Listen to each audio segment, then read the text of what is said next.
Women created a problem in Sabari Malla. On behalf of those women, I apologize.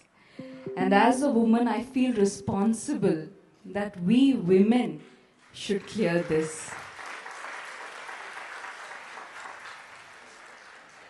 I undertook a study of the Shatchakra temples associated with Sabari Malla, guided by Sri Arvind Subramaniam ji. I visited all the 5 temples except for Sabari Malla. I meditated in each of those temples to understand how the Chaitanyam of the temple impacts the female body. Every temple has a direct impact on the human body. It has a direct impact on our health. As devotees, you don't need to know this. You already know it through your experience. When we stand in front of the deity and fold our hands, we experience that. But when people ask this question and it goes to Supreme Court, how should we answer? It is not enough that we have faith, that we experienced it. We should be able to explain it. I have made a small attempt to explain that in this book. I will keep it very short. I will tell in just 2 lines. No, 3 minutes, no problem. 30 minutes. Thank you, We are Jayanji. also like Veeramani Raju. It is going very soothing. Coincidentally, tomorrow I am doing a session for Supreme Court advocates working on Sabari Malla case in Delhi. And I did not plan, but today to come here and get Bhagwan's blessings and all of your blessings is for me a very big green signal to go ahead and talk. So, thank you, Jayanji. Extremely grateful. What my study has revealed is that there are certain places which affect women's body differently. And Sabari Malla is one of those places.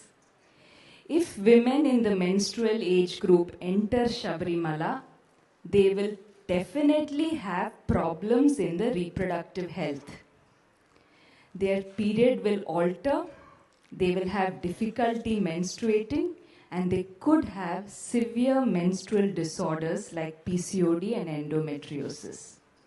How and why I have explained in my book. There is one more temple in the Shatchakra temples where women in this age group are not allowed beyond a point, and that is the Aryan Cow temple. I went there, but women could go up to a certain point. The minute I stood there and had the darshan of Bhagwan, I started tearing up. Now, for someone who has never even been to many temples, this was very strange. I started tearing up and I could not stop. And then I met Arvindji and asked him, what is there in Aryan Cow? Why is it having such an effect? But I actually understood something. After visiting Aryan Cow, my own cycle changed. And there is a reason for these restrictions. At the same time, I started my study from the Bhagavati temple in Chenganur. When I visited that temple, my cycle actually aligned with the earth's fertility cycle. That means you get your period with Amavasya. Every devotee who goes to Chenganur Bhagavati temple, if she is a woman in that age, she will experience how her health improves. But that same temple, I went the second time, there were at least 100 Ayyappa Swamis. And after visiting that, in the presence of those Ayyappa Swamis, my cycle was again disturbed. If just the presence of Ayyappa Swamis can do that to your cycle, imagine going to Sabari Malla, how it will disturb your health.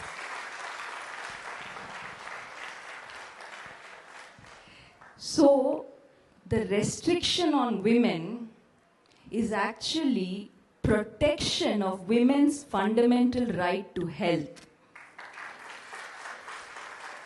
And Sabari Malla, by passing this rule, has been protecting women, not discriminating. We have to take so much pride in our traditional knowledge because it understood things so scientifically. Every temple will impact your health through the chakras. The nature of the Chaitanyam in a temple affects women differently and affects men differently. This is not discrimination. This is the beauty of the way we are created. Thank you. I will give just one last example. When I was researching Sabari Malla, I wanted to see anywhere else in the world, are there similar restrictions? I found two examples. Mount Athos in Greece and Mount Umin in Japan. Both these places are at an altitude of 5,000 feet and women are not allowed. Women of any age are not allowed. In fact, even female animals are not allowed. And there are many studies, not by Indians, by Americans, Europeans, there are many studies which prove that altitude impacts female fertility. And on the way to Sabari Malla, Arvindji just educated me, there is Karimala, which is around 5,000 feet. So now you know why the 41-day yatra cannot be done by women. Everything, every tradition has a science to it.